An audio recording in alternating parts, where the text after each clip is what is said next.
It's the Martin and Lewis Show.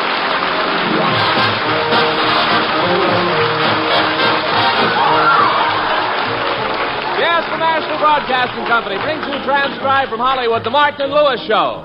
Our guest tonight, Miss Billie Burke, and featuring Flo McMichael, Sheldon Leonard, Ben Alexander, Dick Stabile and his orchestra, and starring Dean Martin. Let me call you sweetheart. I'm in love with you. And Jerry Lewis. Yes, let me call you sweetheart. I'd love to call you sweetheart, but I can't call you sweetheart. I haven't got a nickel.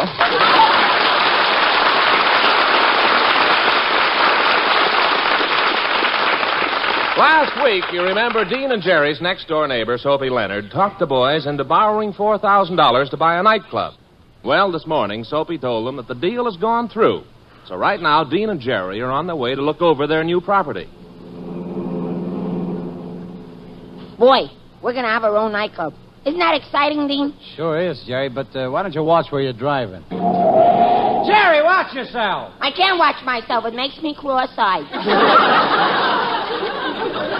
Well, then, slow down. This is the block our nightclub is on. And there's the address. The building with the sign out in the front. Yeah.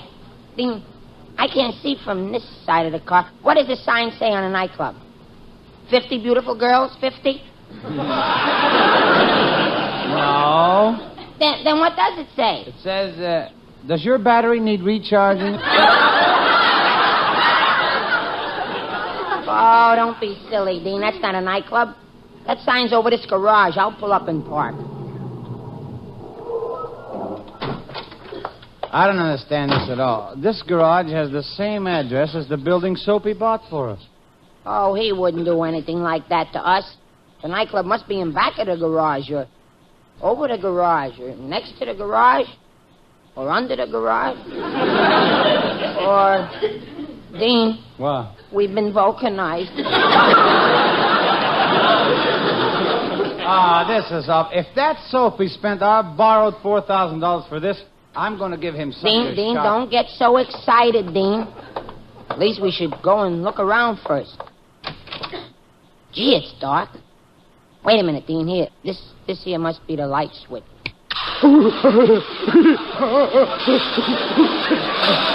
Jerry, I can't see you. What happened? You must have forgotten to read the rest of the sign. This place is a car wash, too.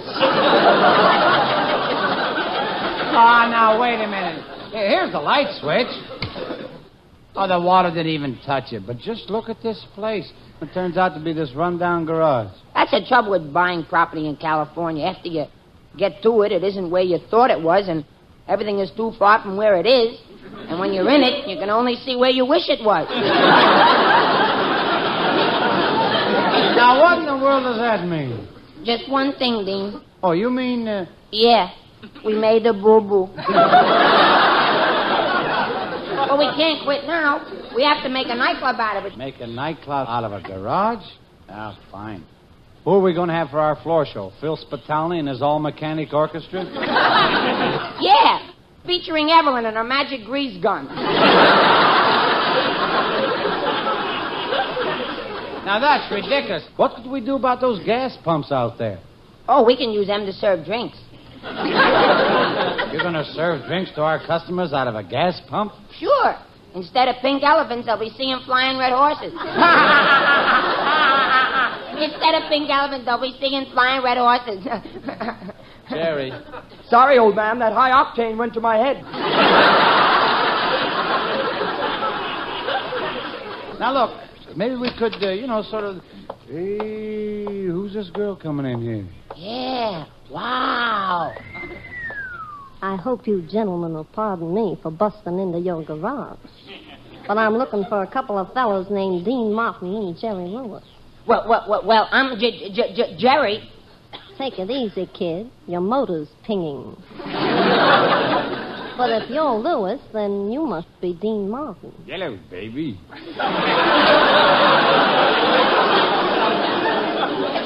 It's a pleasure meeting you boys. A friend of mine, Soapy Leonard, told me I can have a job in your nightclub.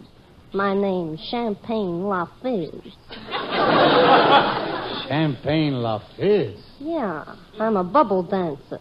I dance around the stage in a beautiful costume, juggling a big bubble, very graceful-like. Gee, I've never seen a bubble dance before. Well, just hand me a wet cake of soap and a bicycle pump and stand back. I'm sorry, miss, but I'm afraid a bubble dancer wouldn't be right for our nightclub. Mr. Lewis, surely a man like you could find a job for poor little me. This is a business deal. I want you to think of me as a man. Oh, I couldn't do that, miss. Please don't call me miss. I want you to forget that I'm a woman and wearing a very attractive dress. But, miss... Please. Well, all right. Sam, your slipper's showing.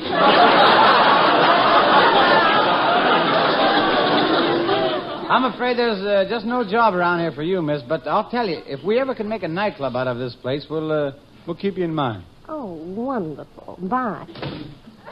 As if Soapy hasn't done enough. Spending our $4,000 for this garage, now he's got to send his friends around for jobs. You know, Dean, this garage is certainly big enough for a nightclub, and I bet the acoustics will be great for your singing. Listen. Darling, j'avoue, j'aime beaucoup. Eeny, meeny, miny, moo. Now, Jerry, this is no time to be funny. No, I mean it, Dean. Why, we could fix this place up. We'll cover the floor and put drapes on the walls, soft lights, people at the tables, and then you come out and sing. Go ahead, Dean. Try out your voice. Well, okay. I'll run over. Let's take an old-fashioned walk.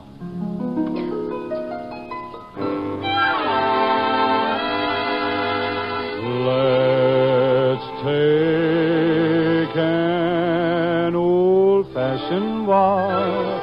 I'm just bursting with talk.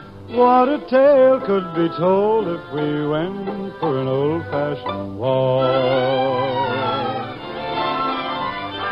Let's take a stroll through the park, down a lane where it's dark, and a heart that's controlled may relax on an old-fashioned walk.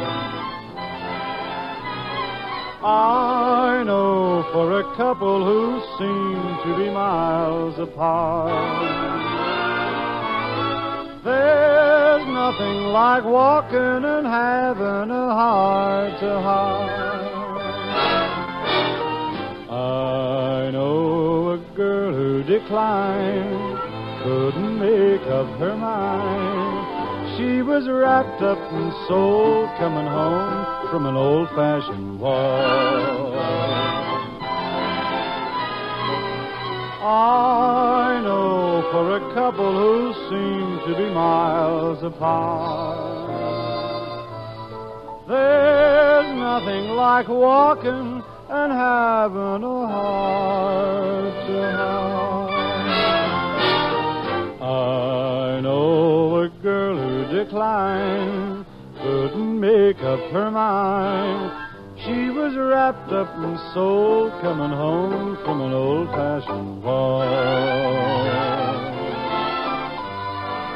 She was wrapped up in soul, coming home from an old-fashioned walk.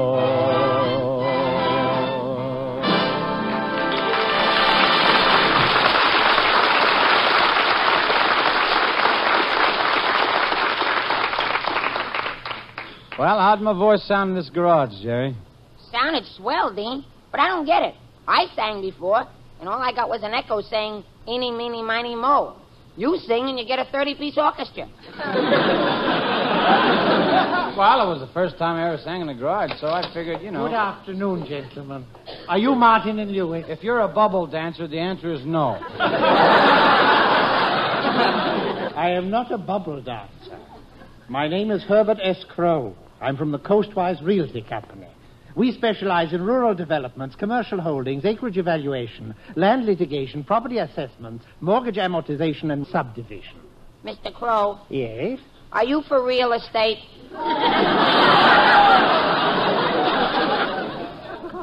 I don't understand the way you fellows talk, but it figures. I also can't understand why you'd pay $4,000 for this old garage. I know it doesn't look like much now, Mr. Crow, but we hope to convert it into a nightclub. A nightclub? Just where you're going to have this nightclub. What do you mean, where are we going to have the club? We bought this building. Oh, I know that, but you did not buy the lot. Where are you going to move the building to?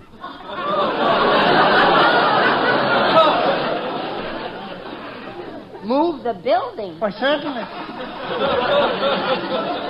Surely you know that the lot was not included in the deal. Now, the lot still belongs to my client, Miss Billy Burke, who's going to put up a new building of her own on this property. You'll have to get your building up. We gotta move.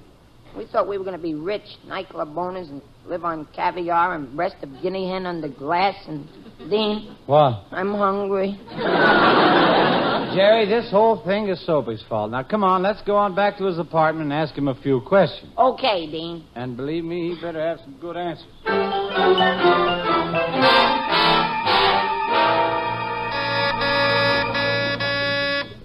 Come on in. Hiya, boys. Well, how are the big nightclub owners? Eh? Never mind that, Soapy. Have you paid the money out for that building yet? Why, yeah, sure. I paid it yesterday. The agent was pretty cagey, too. He tried to maneuver me out of the deal, but I was too smart for him. Yeah, but Soapy, we're trying to tell you. He sold you the building, but he didn't sell you the lot. What's that? He sold you the building, but he didn't sell you the lot. Well, Soapy, what do you got to say for yourself? Hey, now, look, boys, you got to give me a minute to think. This is the most embarrassing thing that has happened to me since General Vaughn sent me a deep freeze.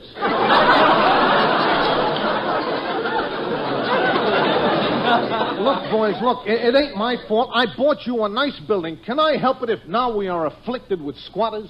Squatters? Yeah. It's their land. Yeah, sure. They're squatting their land right under our building. Look, Soapy, What? we found out that the lot belongs to Miss Billy Burke. Yeah, and you'd better think of something fast. Well, now, look, fellas. Now, we want some action. Well, all right, I'm not giving up. I got a lawyer friend. We'll sue. We'll charge him with juvenile delinquency. Soapy, you can't charge him with juvenile delinquency. Why not? The building ain't 21 years old, is it? You know, maybe we're overlooking something. You know that Miss Billy Burke, she owns the lot, right? Mm-hmm. Now, someone ought to go and see her and tell her the problem we've run into. Hey, that's wonderful. This Miss Bike, she is a cultured, a refined lady, eh? So what we ought to send a cultured, refined gent to talk to her. Well, that makes sense. So I'll go. No, Soapy, you've caused enough trouble already. Jerry and I'll go. Well, okay, have it your way. I'll see you later, boys.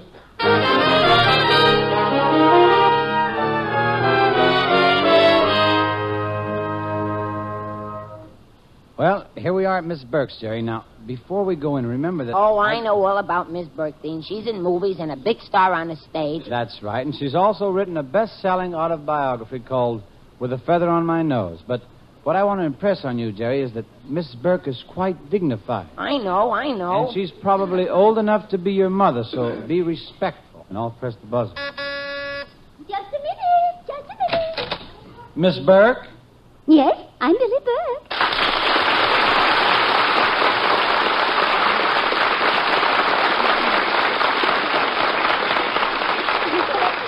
But do come in, won't you? And don't keep the screen door open. I don't want the flies to come in. There isn't any screen door here. Shh, not so loud. If the flies ever find out the house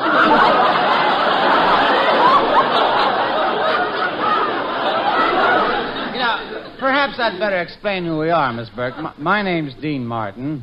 How nice. And this is my partner, Jerry Lewis. Oh, how do you do? Hello, madame. Madame. Well, Dean said you were old enough to be my mother and that I should be respectful. Well, even so, that doesn't mean you should call me Madame. Oh, I'm sorry. Hello, Mom. I remember you now, Martin and Lewis. I saw your act at Ciro's. Gee, I'm glad you know who we are because I know all about you. I just read that book of yours, I Inhale Feathers. I inhale feathers. Yeah, I know you do, and I think you're pretty smart to write a whole book about it. Jerry, the title is With a Feather on My Nose. Oh, then you must have read it, Dean. Yes, I did, and I thought it was pretty ridiculous. You thought what? Just what I said. It's pretty ridiculous for a lady of your youth to write her life story so early. Why, you've got most of your life still ahead of you. Oh, oh dear, oh, dear. Oh, Dean, I'm so unworthy of you.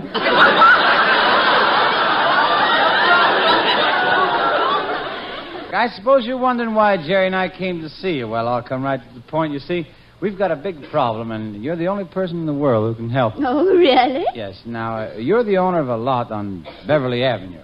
Oh, lucky me. And Hollywood Calling didn't even phone me. Miss Burke, this isn't a quiz show prize. You've owned this lot a long time. Oh, yes, that one I remember now. My real estate broker phoned me about that lot, but I thought he was crazy. Crazy? Yes, he was laughing like mad and said something about little red horses flying out of gasoline pumps.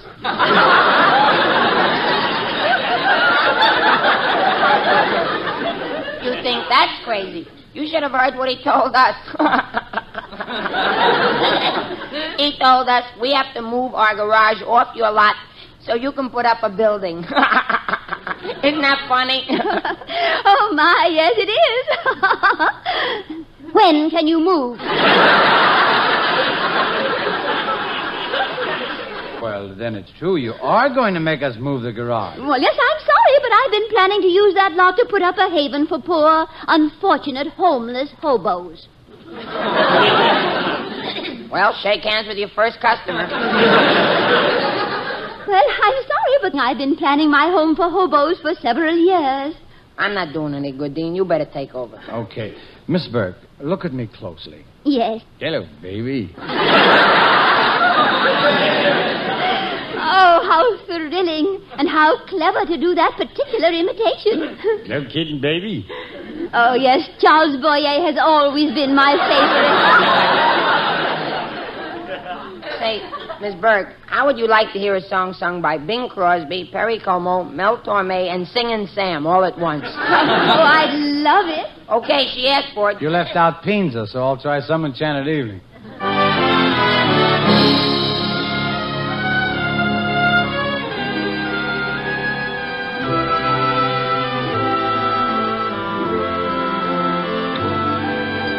Some enchanted evening,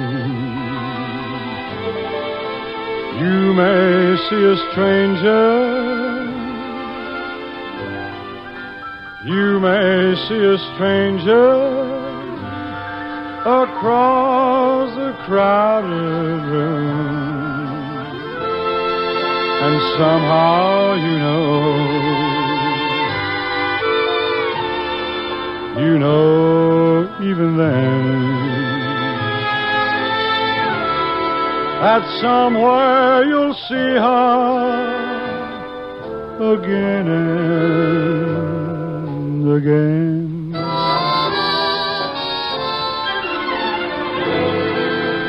Some enchanted evening,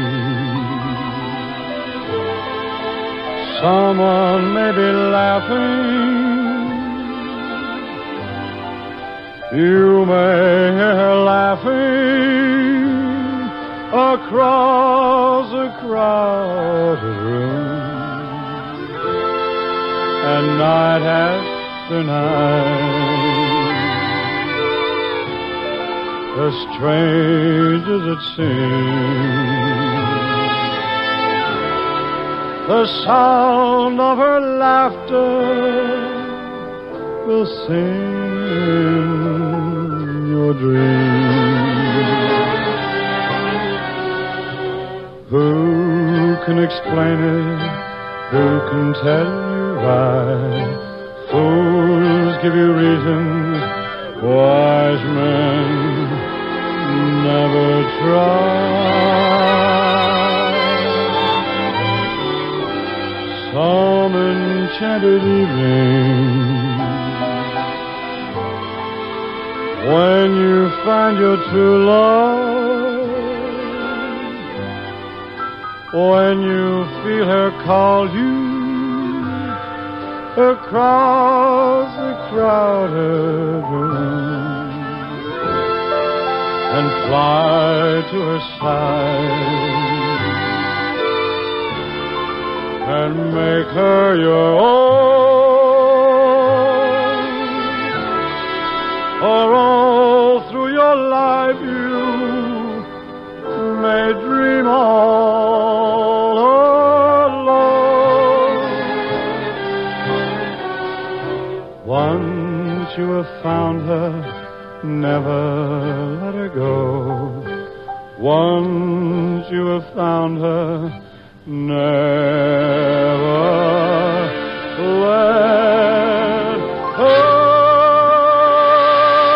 go.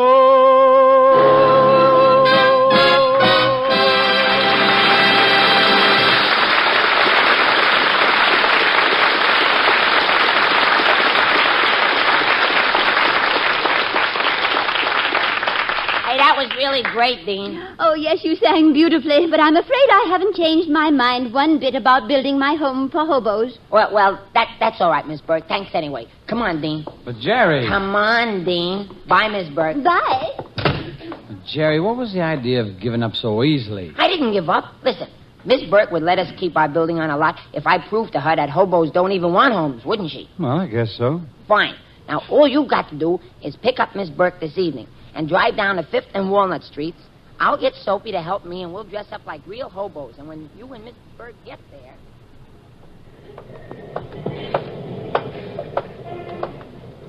Well, this is 5th and Walnut, Soapy. You better just look me over once more. I want to be sure that Miss Burke can't recognize me through this hobo outfit. Recognize you with that phony beard and all that dirt you smeared on your face? Not a chance. You look like a real hobo. So do you, Soapy. Boy, your pants really are shiny, aren't they? Are they shiny?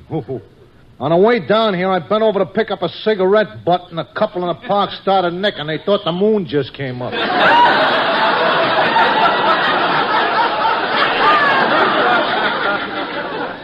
Gee, I wish Dean would get here with Miss Burke. Well, they'll be here. Don't worry, kid. Hey, boy, you sure picked a good corner, Jerry. Gee, just look at all those hobos around here. Look at them sleeping in doorways. They're hanging around the corners, leaning up against the buildings. Remember this. Remember, if you want to act convincing, just do like they do. What do you mean, Soapy? Well, like, for instance, panhandling. The secret of the thing is to tell a real hard luck story. You know, you might even get a quarter. Yeah. You mean if I tell a real hard luck story, I can get a quarter? Sure. Look, here comes a man now. I'll try it out on him. Mm-hmm.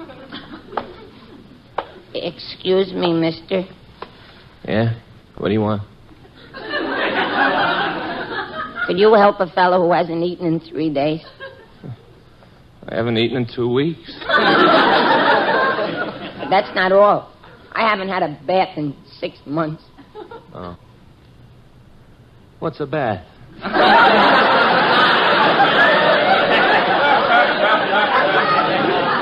And worst of all, I haven't seen my wife in 20 years. I've seen mine.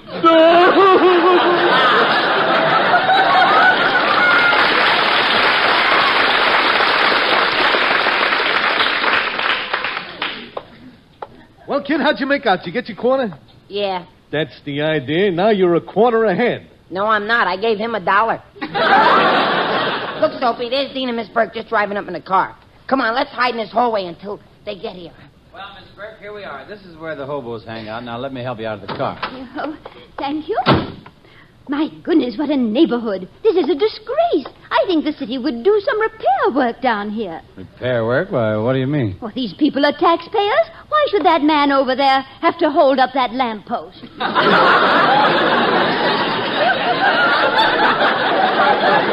Yeah, he's got enough of a load now. Well, Miss Burke, if you still want to talk to these hobos and get their reaction to your home idea, there's a couple of ragged-looking tramps right down the street here. All right. You know, this is quite an experience for me.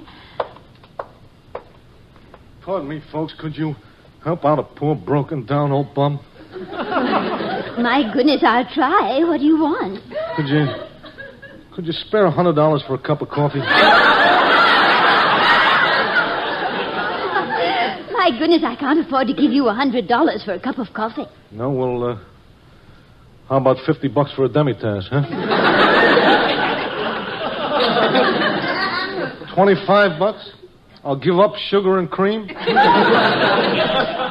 All right, then give me a penny. A penny? Yeah, I'll buy a coffee bean at the A&P and suck on it through a straw.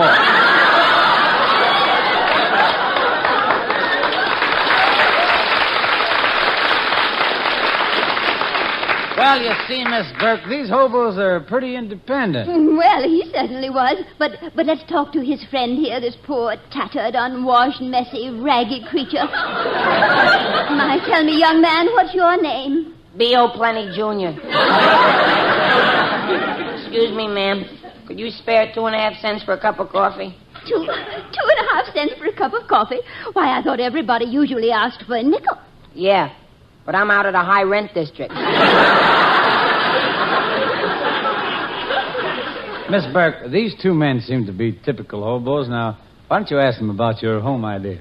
Holmesy says, hey, look, we don't want no home. We can't stand being cooped up. We like to roam the wide open spaces with no strings and no ties and no wardens. Excuse me, folks, I gotta be going. Where are you going? Right up the street. I just seen a fella throw away a Murad. Well, Dean, I guess you were right. These two hobos aren't interested in a home at all. Sure, that's what Dean and I were telling you this afternoon. Dean, you were telling me? Why, you're not a tramp at all. You're Jerry Lewis. Yeah, but Miss Burke, let me explain. There's no need to explain. I see through your whole scheme now, and I'm leaving. But Miss Burke... Goodbye.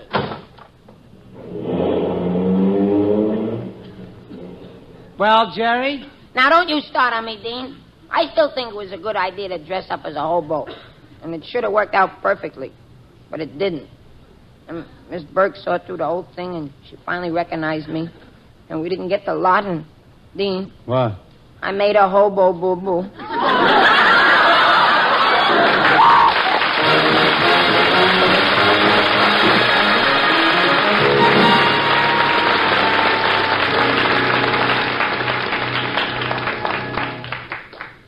Well, Jerry, we've been moping around our apartment here for 3 hours now. There's no point worrying this much.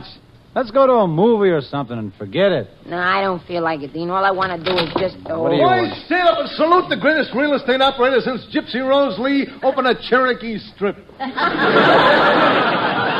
Sophie, what do you mean? Well, I'll tell you, I knew you boys are pretty down about what happened today, so I went over to Miss Bikes and I talked to her personal, and she's disgusted with the whole idea of building a hobo home. So I bought the lot from her for you guys, $5,000.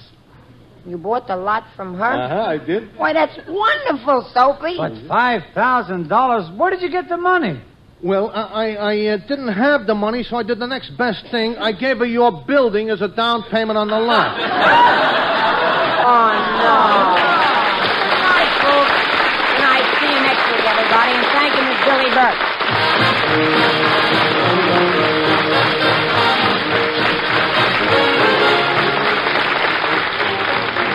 The show, transcribed in Hollywood, is produced by Robert L. Redd and written by Dick McKnight and Ray Allen with Mort Lockman and Cy Rose. Next week, our guest is going to be Jane Russell.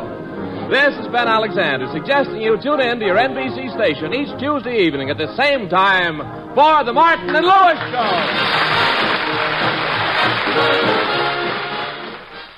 This is